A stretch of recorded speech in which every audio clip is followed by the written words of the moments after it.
Hey there, Anika. How are you doing today? I am wonderful. I am so excited about this topic, Michael. I'm super So am I, excited. so am I. We are back at it today. I have my co-host here, Anika J. Owens, who is a therapist.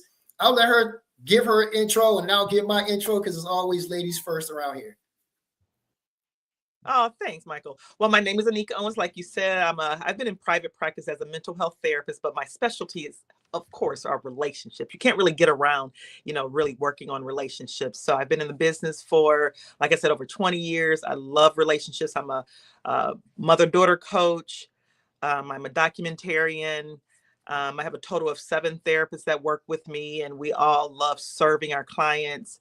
I've been married for over 20 years. I have 3 adult children. So I like to practice what I preach. I think it's so, and not to say that people, if you're not married, you can't, counsel couples, because I feel like we all, some people do have that skill, even if they're not married. But I feel like, yes, it's nice to be married and be able to kind of say to myself, is that actually doable, what I'm telling people to do? So I'm always, happy to counsel people and then really look at myself as well and make sure that I'm living up to what I'm preaching. So I'm a person who walked the walk, and I like to talk the talk and walk the walk, if you will. Got it. Yes. Understood. And again, this is your guy, Mike Johnson. I'm here. I am the host of, the podcast here, Mandatory Conversations. And this podcast, honestly, is dedicated, for the most part, for men over 50 and things that we deal with. But we also want to talk about relationships, because relationships is our big thing with men over 50. But on tonight, Anika. I know. I'm just one of the folks who are ready for this. On tonight, our topic for the show is y'all mad about the dress. Now, most of us have seen this, and maybe a few of us haven't seen it, but there's a huge whole controversy around the dress, about a particular dress worn by a specific woman, Mrs. Bryant. She is the wife of Dr. Jamal Bryant, who is the senior pastor down in at New Birth Baptist Church down in Georgia. Okay. And about, a week or so, maybe 2 weeks ago, Anika, his wife had the audacity to wear not a see-through dress, but an opaque dress. So it gives the illusion that the dress is see-through, but it isn't see-through. And a lot of people have lost their minds about this. And before we get started, get into it, please, we would love to hear your feedback, your comments. We're going to be answering your questions and all that kind of good stuff. So we want to know what you think about this. So let's weigh on this together, and let's get some context to this. And so, Anika, the dress, as a person who's into fashion, as most of you know, I am the owner of JL Michaels Custom Clothing. This is what I do. I do custom made clothing all day long for men and for women. And personally, I didn't see a thing wrong with the dress. And I'll talk about for all the reasons why I did it, but I didn't see anything wrong with the dress. And I know a lot of people did. And so it was just crazy. Church people lost their mind. Worldly people lost their minds. It was just all over the place. There is even a bishop who really had a whole lot to say, Anika. And we're going to talk about this bishop because I thought his take was something. And I'm going to leave it at that for a minute because, again, it's always ladies first. Anika, I have got to hear what you have to say about this. Well, I think when everyone was talking about it, because like you said, it's not the dress, it's who wore the dress, right? Mm-hmm. So she's a first lady, and I get it. There's an expectation, but I feel like we shouldn't get so caught up where we feel like we have such a huge investment in what people do with their bodies, with their time. And I think I was, just really, it was sad because there was a lot of Christian folk, and like you said, non-Christian folk, who felt like they had a say in what she wore. They got really in their heads about it.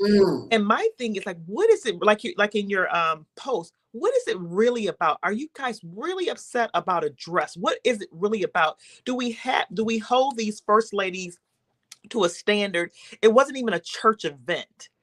They were raising money for, HBCUs. And it's just like, to have to make it appear that they have to please everybody. So would they have been happy if she showed the dress first and say, that's everybody approved. Her husband approved. So it was really disheartening to see how people were going in on her. She has a right to dress the way she wants to dress. If her husband is okay with it, I don't see anything wrong with it. So it was pretty sad to see how Christians and non-Christians were about the dress. Yeah. A real quick thing. I want to shout out all my frat brothers, the members of Kappa Alpha Psi Fraternity Incorporated. Yesterday, we celebrated 115 years achievement. So shout out to all my frat brothers, man. Happy Founders Day to you all. And then let's get back into this real quick. So this was interesting to me because I know as a person who's in church, and by the way, we definitely want your comments. So please put all your comments up in there so we can see what you have to say about it. We want to respond to you, so forth, and so on. But it was crazy to me to see church folks act like this because for the most part, I know church folks dress like this outside of church. To be quite honest, I see a lot of church folks dress like this in church on a Sunday at particular events. So I didn't understand why so many people lost their minds about this. And, there's so many different things around it, not just that, but his wife, Pastor Bryant's wife, she dresses like that on an everyday basis. Like if you go to her page, you can just scroll up and down. Right. This is how she dresses, right? And let's just put it where the ghost can get it. She is a fairly tall woman because I've seen her in person. Oh, wow. She's very curvy. She's a pretty woman, and her clothing. If you looked at it, she doesn't honestly dress modestly, if you will, like most church, I guess, first ladies would, and that's okay. That's his wife. One of the things he said to me that was interesting was that he purchased the dress for her, meaning they must have had some conversation about the dress before she actually wore it. And again, she wasn't wearing this dress to church. She was wearing this dress to a UNCF function, United Negro College Fund function, a gala where they were trying to raise money for kids to go to college. And so the dress was appropriate. Now, there are a couple of things about the dress that I did notice that I thought could have been done differently, right? Okay. So there was the one part of the dress, or a couple of pieces of part of the dress. There's one part of the dress that brings attention possibly to the crotch area. So, right. Just physically looking at her, it just drew your eyes to that. I was thinking maybe if the lines, and it was the way it was done, it literally kind of brought attention. I don't know if she realized that or not. And she may not have. She may have just seen the dress and thought, this is a very beautiful dress. I'm going to wear it. I want to wear it, so forth and so on. And then the chest area, of course, she's a busty woman. And so, it brought a little bit more attention the way the dress was cut. It was cut a little bit low. But in my mind, I thought, if Pastor Jamal Bryant is okay with his wife wearing it, she's saying she wants to wear it, he's paying for the dress. That's really none of our business at that point, right? One of the things about church folks, I know that we are very judgmental. Very. Some of the harshest, some of them, and I'm going to say this, I don't care who gets mad, because again, I'm an ordained reverend in church, AME church. We are some of the meanest people, some of the most cruelest people, some of the most desensitized people will say anything out of their mouths and then say, I'm a Christian. We'll lie, we'll cuss, we'll steal, we'll do all these other kinds of things. I'm not talking about outside the church, I'm talking about inside the church. You have these things going on. And so I just don't think it was fair to her to hit her with all this commentary like this about she's not a woman of God. How do you know she's not a woman of God? How do you know she's a $2 hoe? How are you going to call somebody's wife a $2 hoe? I personally, because I know we're going to get to this, if somebody would have called my wife a $2 hoe, I may have to see them about this. At least I would respond to it. I'm pretty sure Jamal Bryant's not going to respond to it because the guy probably not even worth responding to. And I do believe he did it for clicks. I don't think he said that or made that statement because he actually probably thought that, although he may. I think he primarily did that because of clicks. And so it was just disheartening to see all of these church people do this. And if you call yourself a church person, a Christ, follower, a Christian, whatever you want to call yourself, Bible thumper, whatever, how could you bring yourself to say these things, about this woman in this fashion? Yeah, it was very disheartening. Like you said, the $2 hoe comment was very distasteful. But what I feel, Michael, I feel like people are so sexual beings, right? I get it. Everything is about sex and, image. And it's just like, should she pretend that she's not who she is? This Right. is who she is. She's being her authentic self. Yep. So if this is what she wears, this is what she wears, this is what she likes. But to have such a, an opinion about what somebody else is wearing is just beyond me. And I think sometimes men or women too, we make it it's our responsibility to keep men holy. Don't wear that kind of stuff in front of my man, or you're making them look at you, you're making them lust after you. Is it a woman's responsibility to help you with some challenges that he or she may have? And I think that's what it all boils down to. I feel like, yes, there's a standard. I want my first lady to be like this, right? But I would think you would want your first lady to be authentic. And if that's her authentic self, you can choose to not like her because of a dress or because of her character. I mean, to go as far as the $2 hoe comment, women online talking about, she shouldn't have, she's a first lady. So what? What is her character? Can we talk about her character? Can we talk about the ministry? Like we're put, the attention is on the wrong thing. And I get it. We all can have opinions about things, but to go so in on her as if she would change her mind and say, you know what, parishioners, you are right. I should not have done it. Like, is that what they want? Is that what Christians want? Do they want you to come online and say, I didn't beat you up so much. Now we want you to submit and be apologetic. Like, what do they want? Do they want all the backlash that she's getting? Would it make them happy? What would happen if she came on, which I'm not saying she should do this at all, and apologize? I am so sorry. They would find something. Well, you shouldn't have did it to begin with. So it's just like, enough. Yeah. I am not responsible for a man's eyes and where he chooses to go and your imagination. And okay, it's in the crotch area. I get it. Take your eyes off her crotch area. Let's be honest though. I mean, it's hard. I'll just say this as a man. Sometimes it is hard to focus when that's I'm not saying you're trying to go touch or whatever the case is, but it's hard to focus sometimes when it's in your face. And I'm not saying as a woman you shouldn't be allowed to wear what you want. You wear whatever you want. That's up to you. Here's where I do I get a little bit nervous for her, because there are some men who don't know how to control themselves. And they may actually do two things. One, conflate who she is with what she's wearing, because they may think in their minds, like this bishop, this misguided bishop, Patrick Wooden, that think that they could go touch this woman or say anything they want to her about what she's wearing. They're making up these things about her that may not actually exist. We don't know her. You know what I mean? Like I have not seen a lot from people who actually know her that can make these kinds of statements to say this woman is a $2 hoe. We haven't seen a lot of men line up to say I slept with her, or I did this to her or with her. We have not seen that. So where you get this whole thing of she's a $2 hoe, I honestly think that's more reflection on him than it is on her. Why would you call somebody's wife that?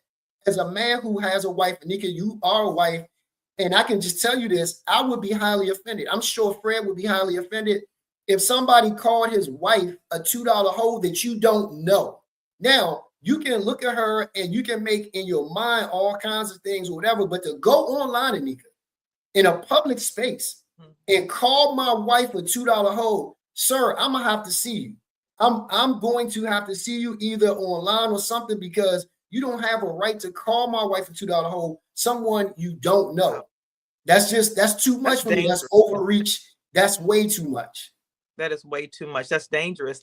Like I said, I just kind of go back to, some of I've been hearing more from women, who are just really up in, arms about it.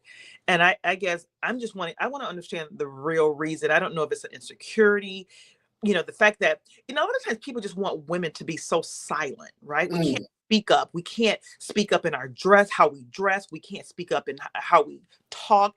We got to be so, and I get submission. I get being meek and mild, but we always got to be silent. It's always the responsibility of the women to we got to just navigate and adjust to each setting. Are you okay with it? Are you okay? I mean, can you imagine if she dressed for the congregation or to please everybody. Mentally, that would kind of take a toll on somebody. If every time I stepped outside, I got to be sensitive to what everybody is going to say. Yes, you Mm-hmm. can have an opinion, but do we really need to make it known this is how I feel about it in a way that just really kind of just beats her down? It's just I think it's just an immature way to deal with people. And I feel like it's not fair. I feel like people have to deal with some of the internal things that they got going on because Yeah. they're seeing a confident, she walks with her head held high. And I don't think a lot of people, they want to just see women be silenced. Whether, like I said, whether it's in their dressing or whether it's in what we say. We just gotta always, there's a pastor, and I don't say his name, but he's when he preaches, he has on these muscle shirts and tight, just kind of tight fitted pants. And Good and point. it's just like, okay. Good point. But and I'm sure people probably talk about that, but I am not gonna go in so much. This is what he likes. He likes to have he want to have his muscles kind of bulging out. But and then, Nika, real quick, can I just jump in here because Yeah. it is a double standard. I didn't even think about it, and thank you for bringing that up because I know exactly who you're talking about. Yeah. This Bishop Wooden guy, he would never say this about that particular pastor as well. Yep. So that tells me, again, this tells me a lot about this person or these type of people. And then we got to really get down to this, Anika. What really is going on? Like, what is really going on? And I'm going to be honest with you. In my mind, when I look at this, I say to myself initially, is it that women making comments like this, they could never wear a dress like this? They couldn't pull it. It's really about self-esteem for them. It's something in her that they see that they don't like because they themselves couldn't do it. Is it men who would never be able to attract the attention of a woman like that or the caliber of a woman like that? Is this the reason why? I'm not saying that this is it, but I feel like that has something to do with it as to why you would make that kind of comment. I've seen people make these kinds of comments, and I look at the women who make the comment, and I say, well, yeah, you probably said that about it because you can't do that. You can't wear that. I've heard people say stuff like this before, and I've even challenged them. I'm like, well, why would you say that about it? Because I wouldn't wear something. Ma'am, you cannot wear something like that. Your body isn't built like that. Now, I'm not saying she should have done it. I'm just saying she has the right to wear that dress if she wants to wear that dress. Again, this was not at church. This was at a UNCF function. She was not trying to be all on display. She wasn't naked. She had on a dress that, what people thought they could see was flesh tone, meaning it was almost, if you looked at the dress, you could see that the dress was literally exactly or almost exactly her flesh tone color. Real quick, Jock Pedro Droom said, who sets the standards? And then he also asked, did he really say that? Jock, yes, he really did. This bishop, I'm going to call his name out. I wish he would say something to me. Patrick Wooden. This guy said he called this man a $2 hoe. I'm positive Patrick Wooden would not want somebody to call his wife a $2 hoe online for other people to read and comment and make all kinds of responses about. No man would do that. No man would want that. And you put her life in danger when you do. It very well could be very irresponsible. Because it's irresponsible because now there's a safety issue. Because if a bishop can say that and he got all his congregation like the peanut girl, and yeah, it's just like, come on, guys, is that what we're really doing? You got people who are unsaved out there, who may not have the best attire to wear to church, and you didn't probably just lost the soul because we thinking we're so judgmental.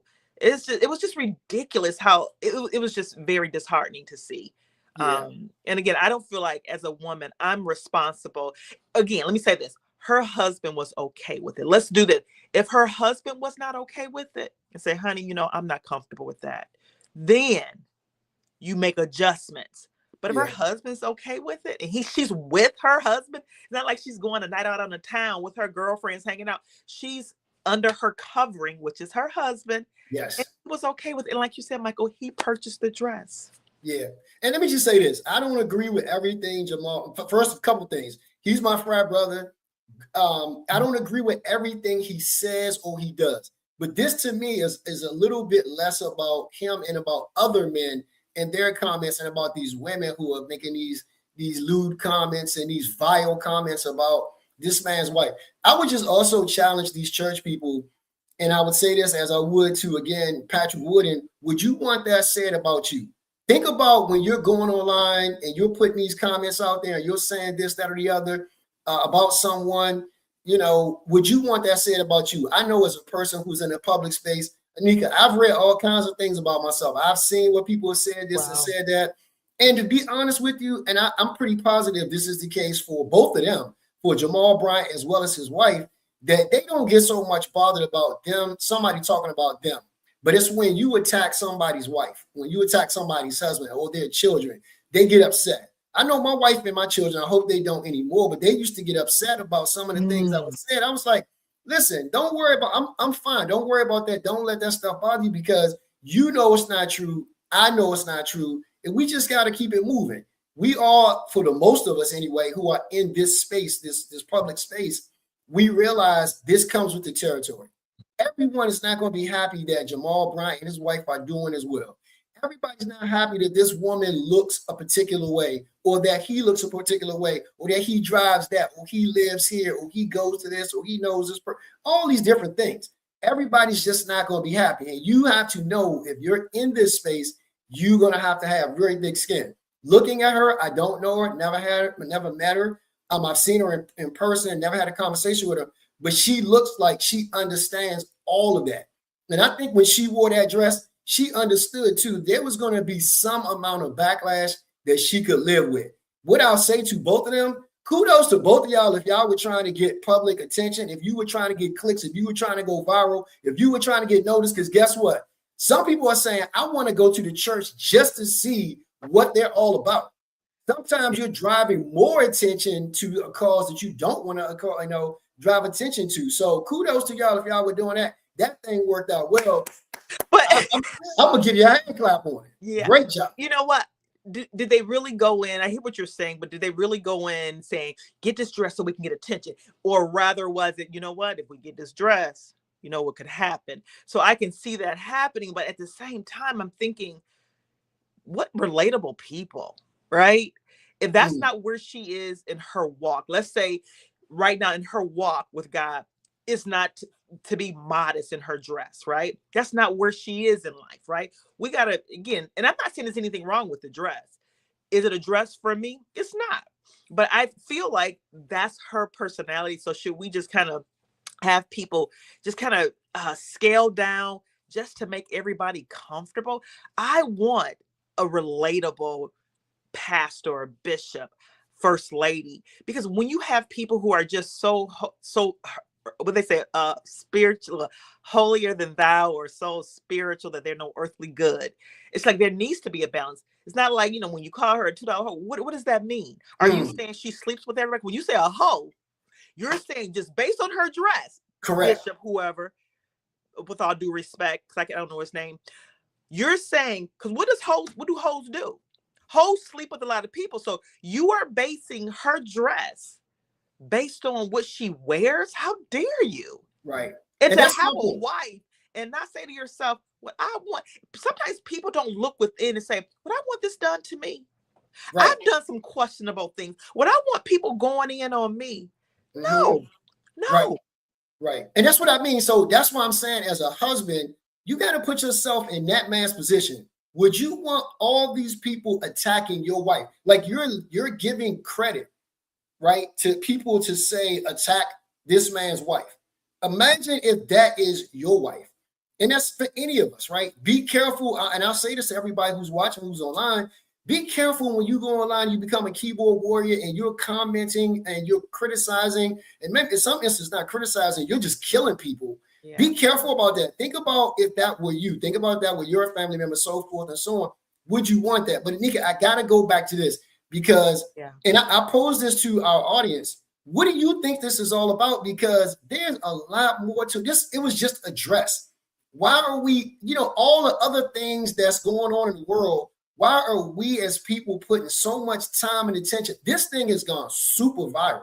I mean, super viral. Why are we putting this kind of time and attention to this? What, because you're the therapist, I want to know, what do you think is the deeper thing? Is it insecurity? What is it? What's going on? I think it's a multitude of things. I feel like people put people in a box.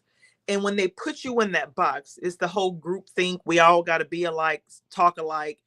And when we don't, it makes me uncomfortable. So if you coloring outside the lines, oh, that makes me a little uncomfortable. So internally, you create these narratives in your head about what a first lady should be. And you hang on to that. There's no flexibility there. So when you hang on to that, you create all these narratives of what a first lady to be. Just like the bishop, he took it as far as calling her $2 hoe. What do hoes do? Hoes sleep with a lot of men. So you're creating this narrative that's making you madder and madder. Oh my gosh.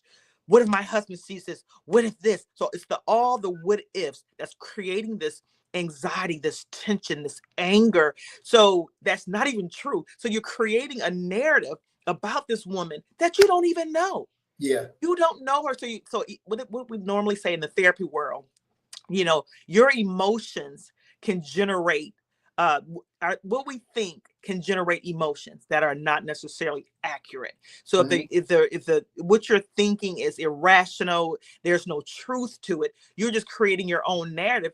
You create this anxiety, this frustration, where you just go off on the deep end. And that's what he did. He went off on the deep end, didn't even have a conversation with his wife like, hey, Dr. I'm a little offended. Not that anybody would have a right to do that.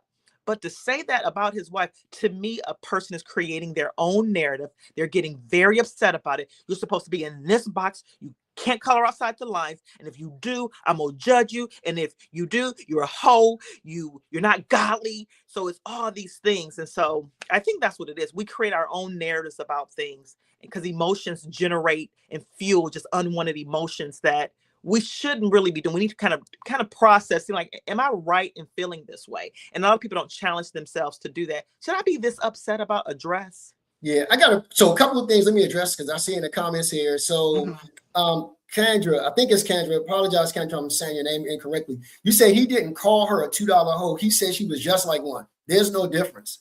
I think that's and to me, there's no difference. That's apples. I mean, that's tomatoes, right? So him not saying or calling her a $2 hoe, but she was dressed like a $2 hoe. I don't know that there's much difference between that. I don't know. I'm not sure that there's a difference there, but this is opened up the questions and comments to everyone. By the way, then we got quite a few. So let me just read a couple of them. Okay. So Jacques said, Jacques. He said, I respect the psychology behind the conversation, but about the biblical, let's see here. 1 second. I scrolled off of it. He said but about the biblical perspective, I would just ask you, Jacques, what about the biblical perspective? There's nothing in it really that talks about, in the Bible anyway, that talks about a first lady and her dress. Don't get me wrong. I think that she could, if she's in church and she's wearing this, we might have something to talk about here. This woman is at a gala. She is not giving off, whorish or $2 hoe or dressed like a $2 hoe. I've seen what women prostitutes wear. That right there she wasn't dressed like a $2 hoe. That was just in my opinion. Ramia says she was clothed in a sexy way. Hold on 1 second. Ramia says she was dressed. Where is she go? Ramia, where you at? Drew here we go. She was dressed in a sexy dress. Miss Bryant is a fashionista. She wasn't at a church. People who are calling this woman out of her name are out of line. I 100% agree with that. And then you said I have to quote facts saying that's okay. Well, Kendra, I will 100% agree with you. You're right. I misquoted, but the quote in and of itself may have been misquoted. But what was said about her was not the intention or the context of it all. I had it perfectly correct. He called this woman, for the most part, a $2 hoe. And I would just ask you, Kendra, if I said you were dressed like a $2 hoe, and I'm not saying you are, so please don't take it that way. I'm just trying to, for conversation purposes here, would you not have taken that in that way? Would you not have taken it as this man is calling you a $2 hoe? I don't know how else you interpret that, but I could be wrong. And guess what? I will take that. And again, I see your other comment says I can be sued. I'm not spreading misinformation here. I just said if the quote was incorrect, that's fine. And it wasn't allegedly that she did something. He called and he said she was just like a $2 hoe. That's what he said. Most people take that as, and Anika, I'll ask you because you're a woman, and really what I want to do too here, I don't want to go back and forth with that because I don't think that's either here or there, Kendra, between you and I.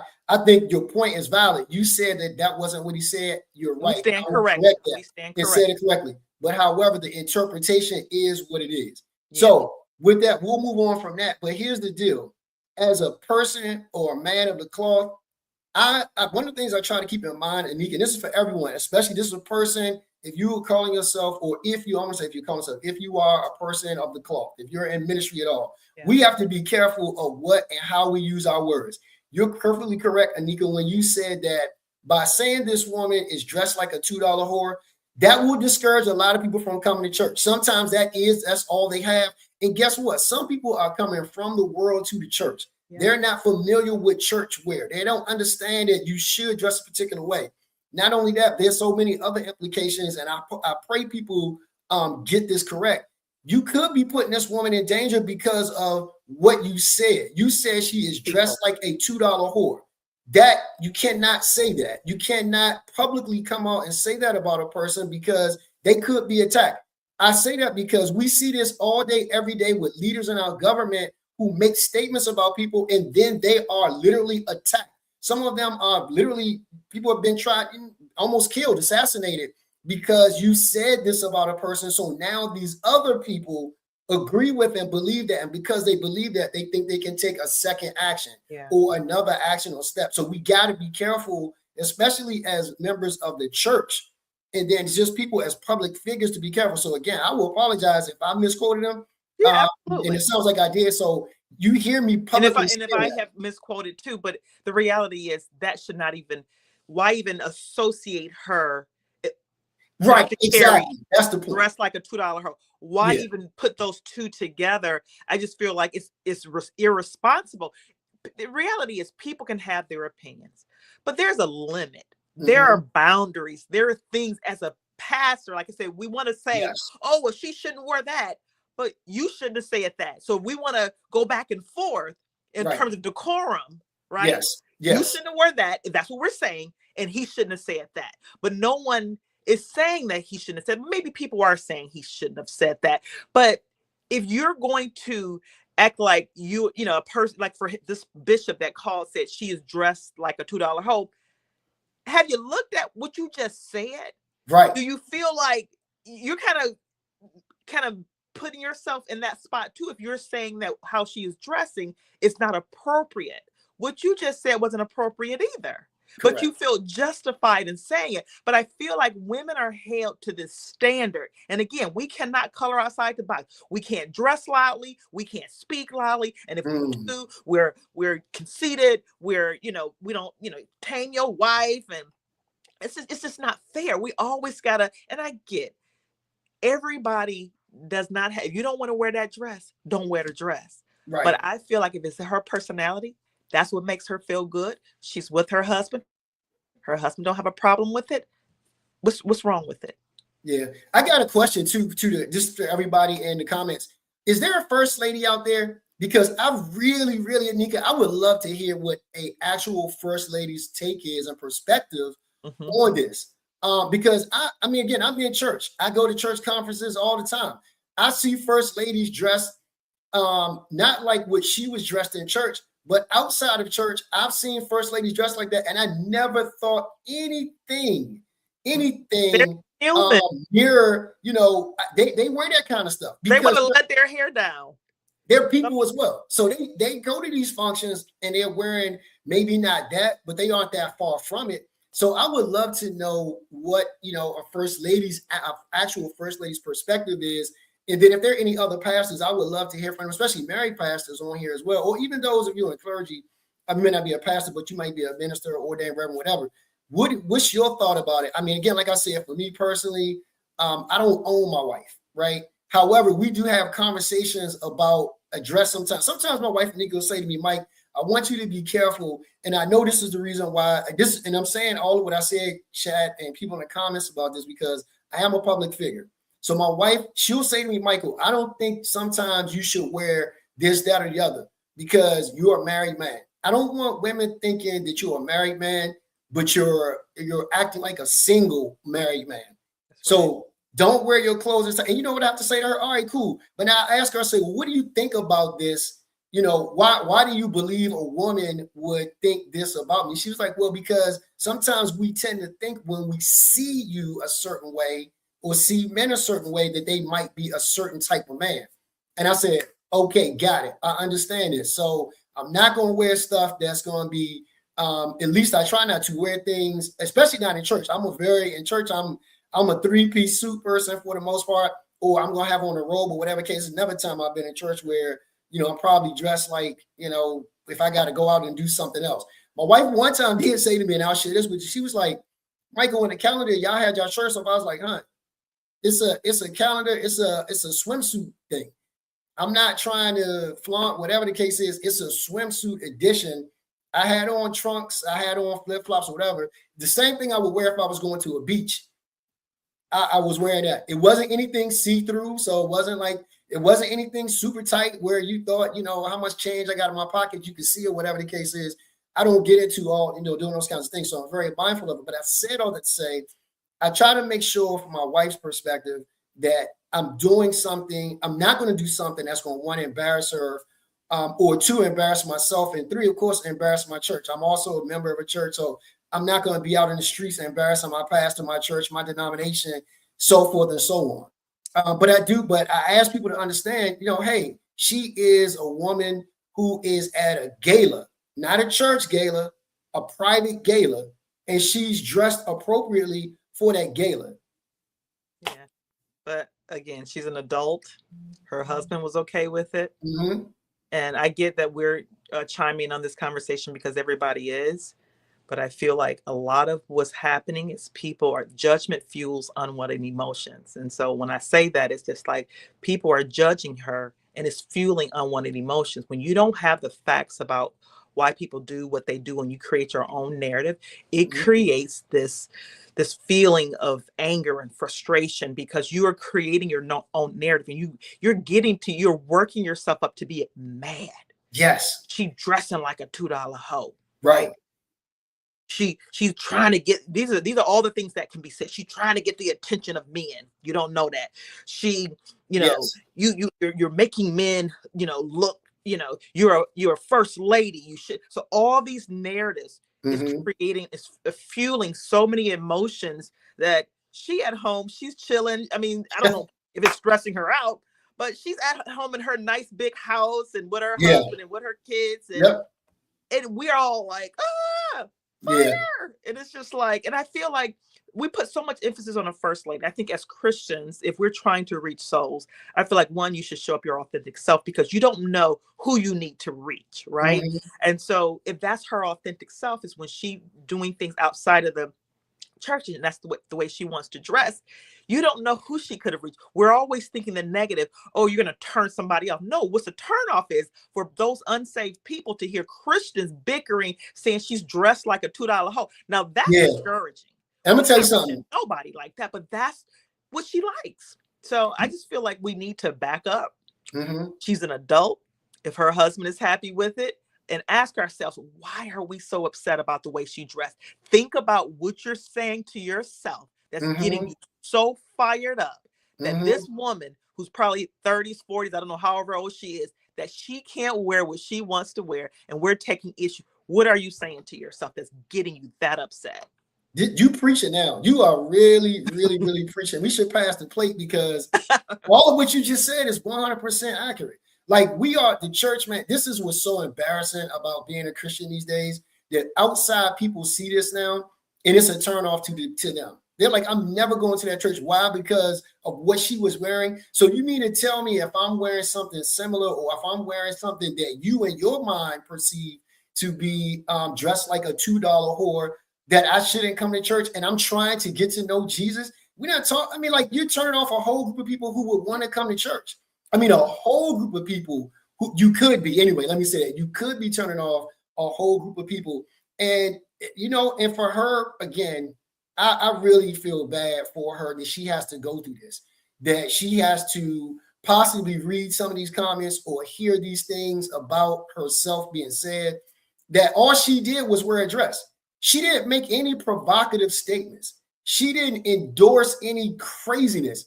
We got so many things going on with government officials. We're like, you're watching the things that they're saying and they're saying they are Christian. And you're hearing them come out and say they're going to kill people. They want people killed and this, that, and the other. This woman has not said any of that. Again, what's the term, Anika? Was it cognitive? When you talked about this? Cognitive distortions. Can we talk about that for a minute? Because I feel like that right there fits this scenario, all of what you've been saying. And again, you know all the technical terms. Could you talk about this? Because you shared it with me a couple of times in the last couple of weeks. Yeah, cognitive distortions are basically, it's like in terms of when your thoughts can be irrational and it causes anxiety.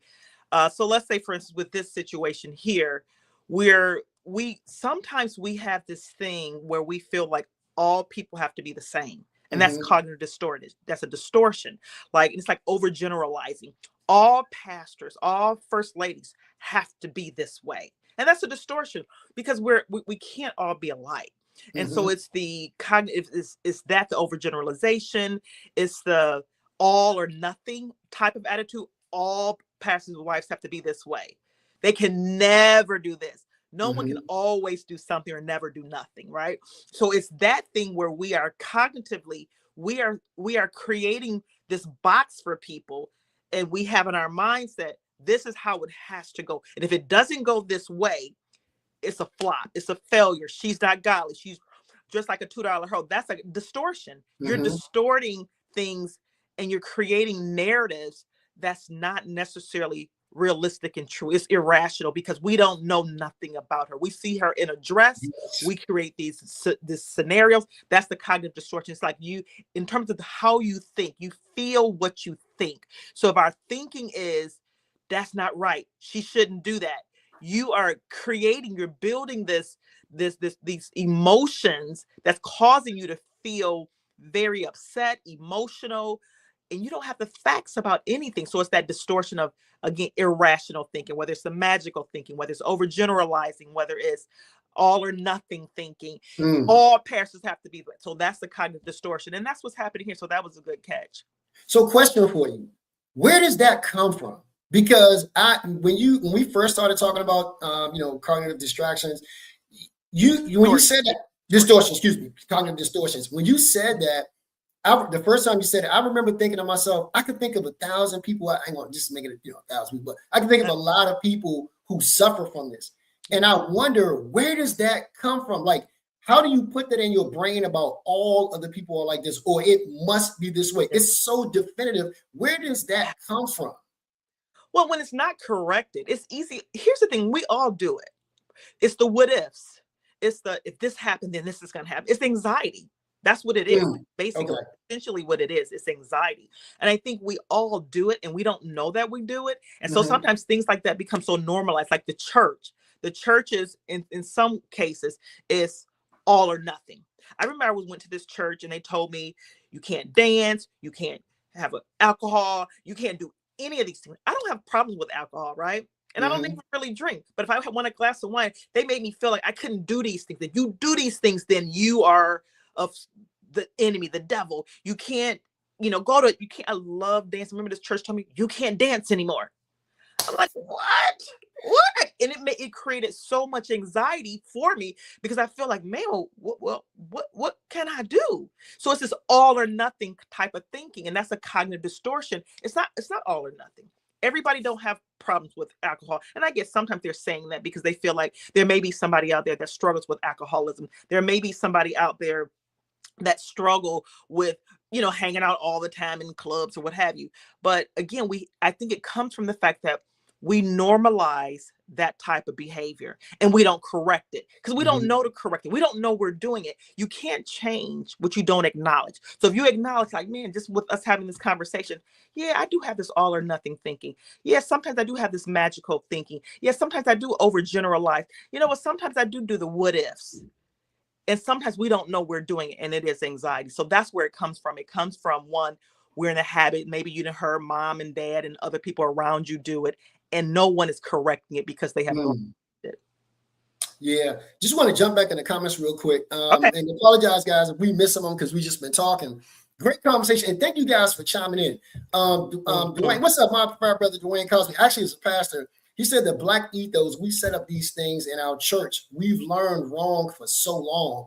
And then Kendra says, she says, I met a black Lutheran woman pastor in DC who drinks gin. I visited her congregation and she preached. You know, it's to your point, Anika, the church, and also to Pastor Dwayne Cosby, we have made up a lot of things in our minds about what's wrong, what's right.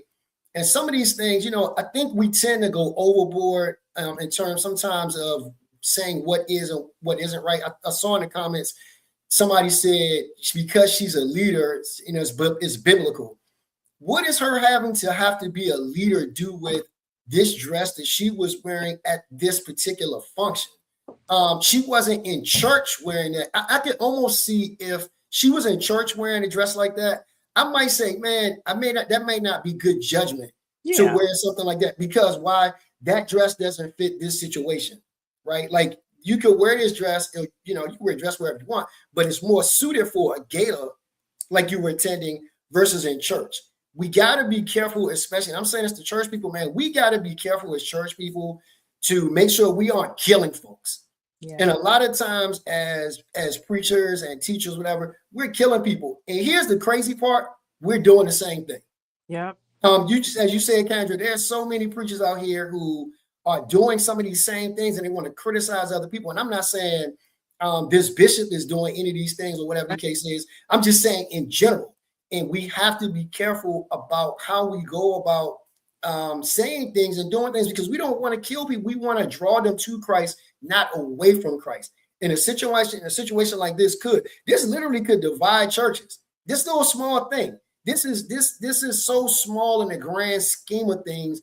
We shouldn't be talking about this. Kendra, you said this. We need to move on from it. We absolutely need to move on. Absolutely. We need to pray for one another as a church to ask us to be careful about judging someone, because we know that when we're judged, we're going to be judged just as harsh. We got to be careful about this whole piece in judging. I mean, it's just crazy that it's gone on for this long, that it's gone to these depths, that people are going now back and forth about this and that, and, you know, making these comments about people. We just really have to be careful about all these things. But you know what, Michael, I feel like sometimes things like this have to happen because it's a bigger issue, because it generates the conversation that needs to be had, that we as Christians, we place people in a box, and if they color by the lines, this is conditional.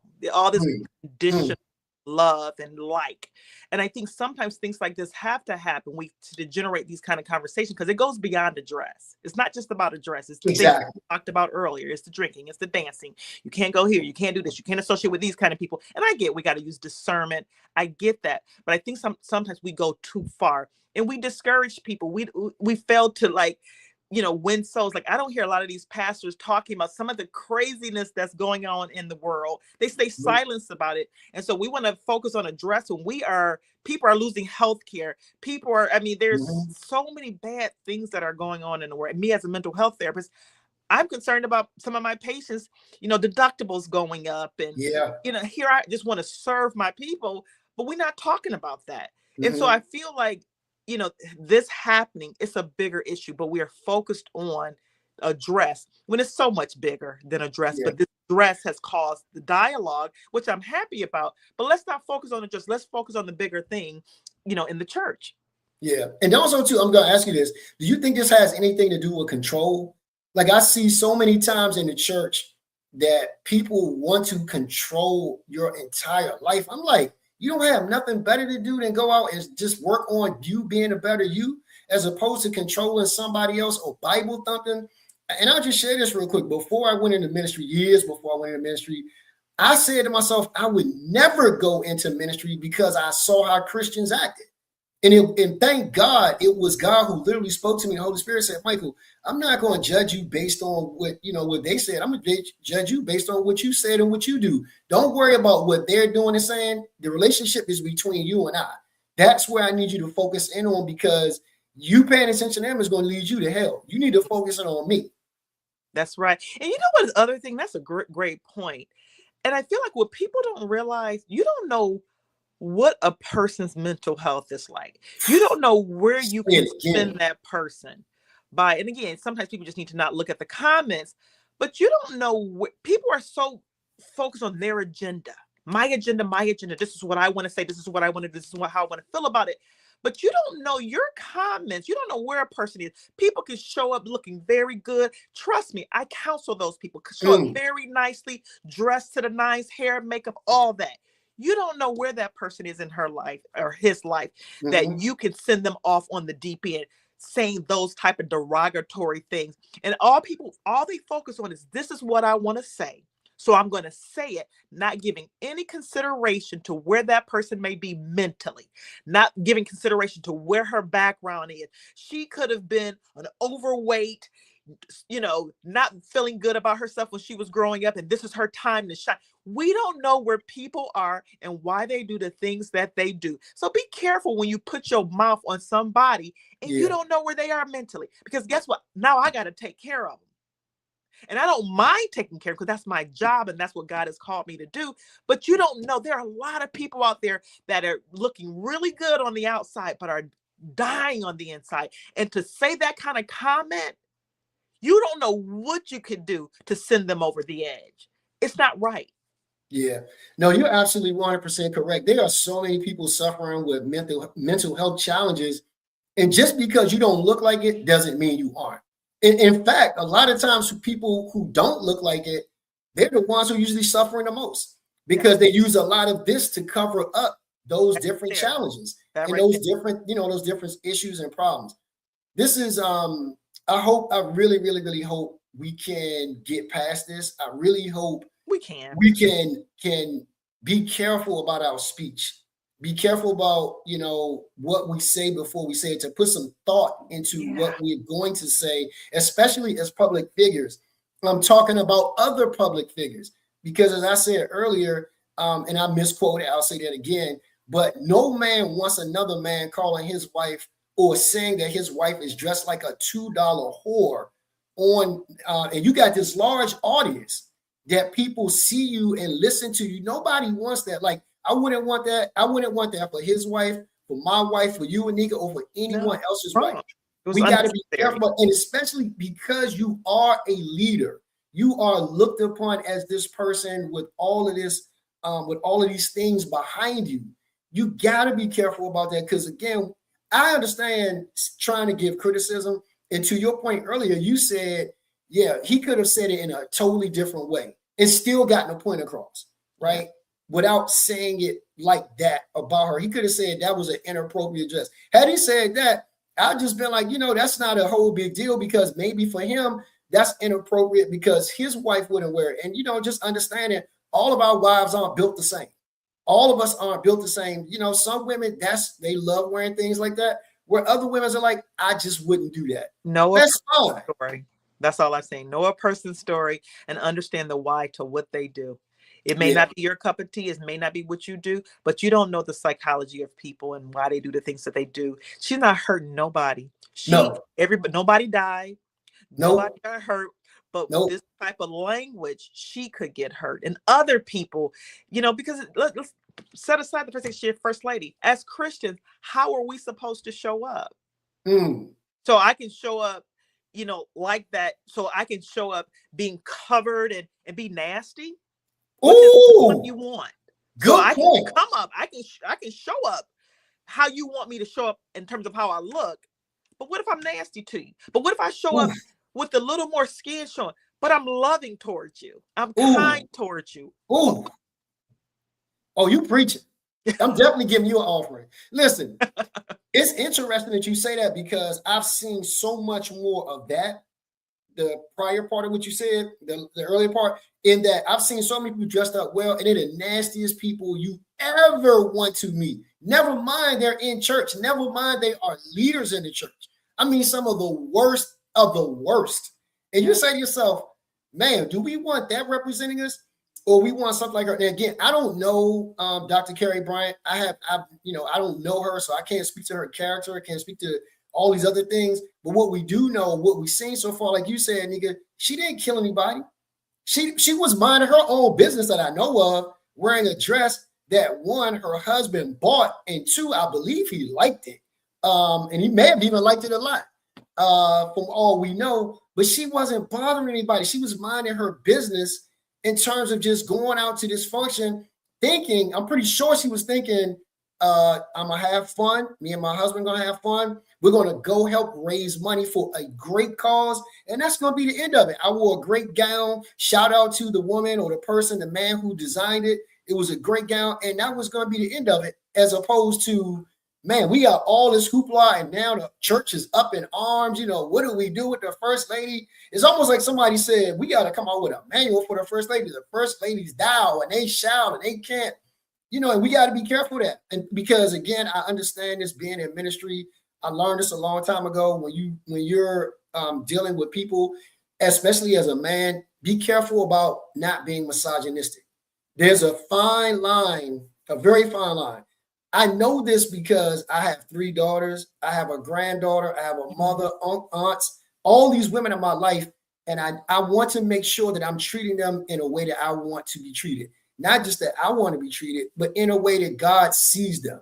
And I'm not sure that God thought, and I don't know this to be true, but I don't know that God looked at her and said, you know, she was dressed like a $2 whore. I don't know. And this has nothing to do with the bishop now. This is just, I'm saying, I don't know that God viewed her that way. I don't know that he views, I just don't know that. Yeah. But like you got some more comments, Michael. I don't know I know we're coming to the end. Do you want to look at some of your comments? Oh, yeah. So let's do this real quick. Neil, thank you so much. And Neil, are you a bishop, Neil? Neil is one of my clients, and thank you for joining us, Neil.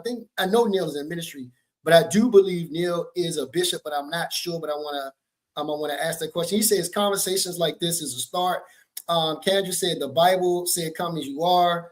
And Pastor Dwayne Cosby said say it. And then Kendra, she said she's more curvier than Giselle is. They are just hating, in my opinion. Yeah, a lot of this is hate, to be quite honest with you. And I apologize, guys. We didn't get all to the comments just because we were talking and just going through the motions of having a conversation. I do apologize, but that will change the next time. We will make sure we get to more of these. But we thank you so much for joining us on tonight. Thank you for all the comments that we've gotten.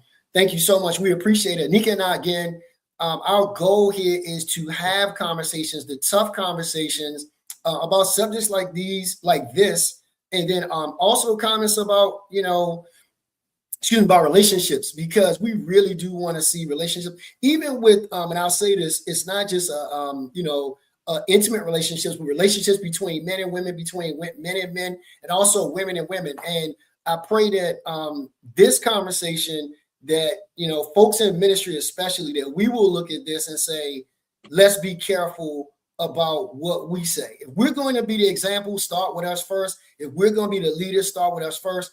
Yes, there's a way that we can say things. We can do it one of two ways. We can draw people to Christ, or we can take them away from Christ. Yeah. As we know, as leaders in the church, that's the last thing we want to do, because the Bible and God is going to deal with us harshly for taking people or drawing people away from Christ as opposed to Christ. Let's treat each other in a Christ-like manner. So we just got to think more deeply about what we say and not be so much on our agenda. And that's what, if I can just say anything, one, I want people to follow me on Instagram, Facebook, and all that. Please, stuff. Please don't follow her. It's just under my name. And like I said, I'm a mental health therapist. And I just really want people to know, let's consider people's mental health too. And all that we say and do, understand that there's a person there, and you don't see the ins and outs of their lives, and what we say and do can really have a huge impact on them. It can make them or break them.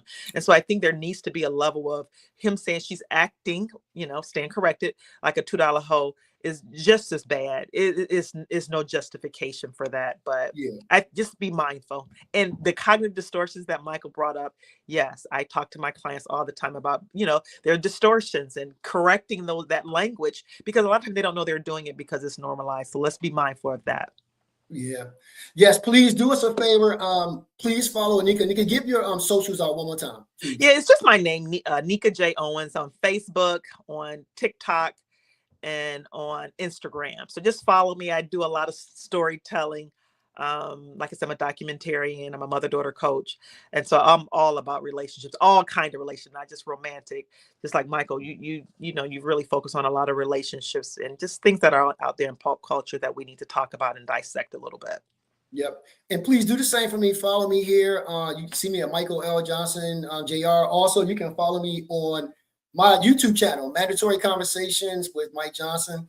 And again, my podcast is set up, is dedicated to men over 50 because we have so many things going on at age 50 that I just said, as God has blessed me to get through some of these things and come in contact with professionals like Anika to be able to deal with them, that I wanted to do something for men over 50. So please, if you haven't already, go subscribe to the channel. If you like what we're doing here, please like this episode and comment share. And please share. You can find me on social media also. Instagram, I am Mr. Johnson official. And then also too on TikTok, same thing. Thank you guys so much for tuning in. We're going to be back next week. We're coming back. Anika and I have said we are in partnership.